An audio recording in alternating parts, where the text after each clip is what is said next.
Hello, and welcome to part 7 of our 10-part series. Today we will be learning about how to grow your own microgreens. You'll learn everything you need to know to grow your own microgreens right at home. Hey, it's Connor with Amelia Island Microgreens. We've helped countless people grow their own microgreens, and today we're going to help you grow your own too.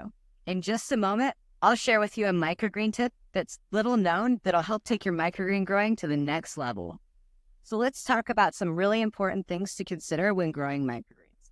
We've covered these in our previous videos, and let's just recap real quickly. 1, you really want to make sure you have a good quality tray that has 2 tiers so that you can lift it up, put some water in, and put it back down. That way you're not pouring your water on top of your microgreens and causing mold. 2, you really want to make sure you have good quality seeds. Your seed quality is incredibly important. It's one of the reasons why people were having E. coli scares with sprouting, because they were getting bad quality seeds. And when you have bad quality seeds, you're just incubating everything that's not healthy. Grow medium. You want to make sure that you use a sterilized grow medium. That way you don't have eruptions of bugs from your soil. And microgreens don't require any nutrients in the soil, because all your nutrition is coming from the seed itself. Having growing microgreens for over 11 years, I've learned by a lot of mistakes, and I don't want you to experience those same mistakes I did. That's why I created a kit to help you grow microgreens the most easy and efficient way. So let's get started. A quick disclaimer before I start. I've used some of my own tools and stuff that I have, because I grow in mass quantities. Some stuff like my spray bottle, it's going to be a little bigger than what's in our kit. What you have for the small kit you're going to make is going to be absolutely perfect. The first thing you will want to do is check out your pH balance. And what this will do is help get your microgreens the best water. Your microgreens want to be at about 6 to 7 in the pH scale. This will help them with their optimum growing. The second thing is your soil. Wait, Connor. Before we move to the soil, let's talk about our grow mediums in the kit right now. It's been a bit confusing. We have jute mat and we have Coco Coir. Some people have had challenges knowing whether to use both or just one, and that can cause some challenges. Another thing is that some people use this whole packet, which you're only supposed to use half of. So it's just really confusing. So let's just throw that away. We have now switched to this Coco Coir, which conveniently is for one grow. So each time you use one of these, you'll use one seed packet. And you don't have to worry about, do I use jute mat? Do I use Coco Coir? We're just making it simple. For those of you who like the jute mat and want to continue growing with that, type in the notes when you go to get your seed reorders that you like jute mat, and we'll be more than happy to supply that for you. And for those of you who are curious and want to know what jute mat's like, in your seed subscriptions, occasionally we'll have a surprise enhancement box that will contain a jute mat. So that way you can see what it's like without having to commit to jute mat. And now let's get back to the video. Coco Coir. Coco Coir is a sterilized coconut husk. And what you will do in order to use it is you pour water on it and it'll expand like those washcloths you get at the store that expand because they've been compressed. It'll grow about 8 times the size that it is right now.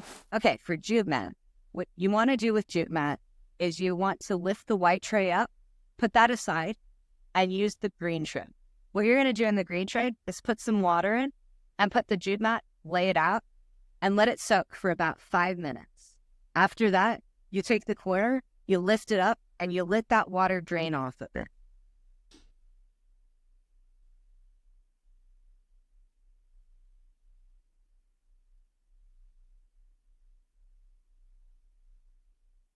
So why do we have 2 different types of grow medium? Well, I'm glad you asked. The reason is some people like Coco Coir and some people like jute mat, and we wanted to give you both so that you can try them and see which one you like the best. Once you figured that out, let us know what you like, and we'll be more than happy to give you that one. And if you like both, then we'll give you both. So let's talk about seeds. Seeds are super simple, and they are really fun to do.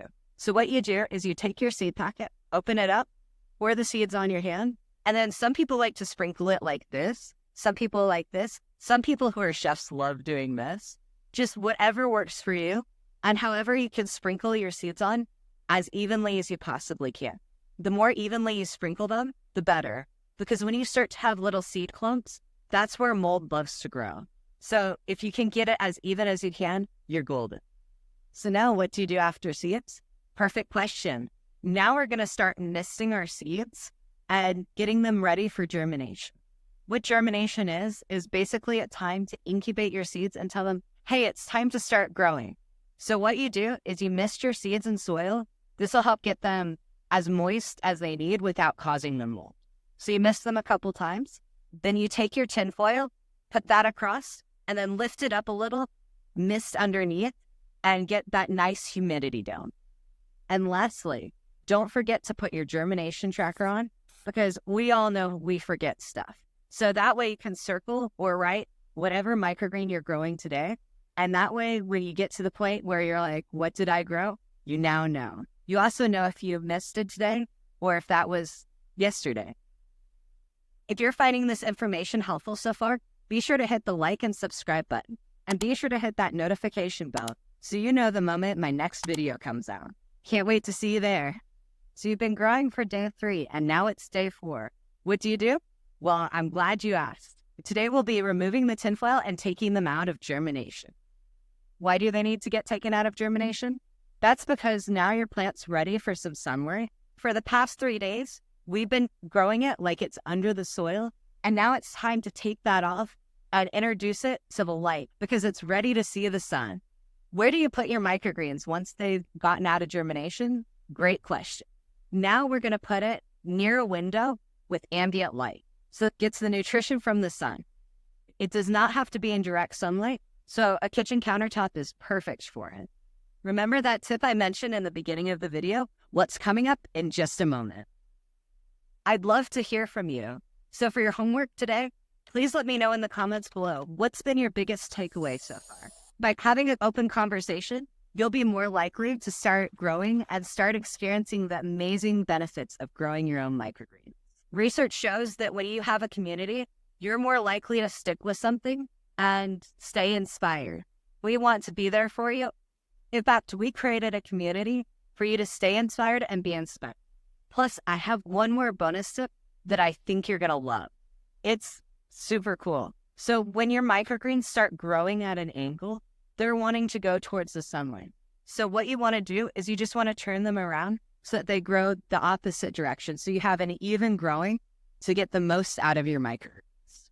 If you're ready to start growing your own microgreens, head over to AmeliaIslandMicrogreens.com/101 to get a free 10-part course on how to grow your own microgreen. And for that bonus tip I mentioned, in our next video, I'll be showing you how to harvest microgreens like a pro. So be sure to head over there, and I can't wait to see you.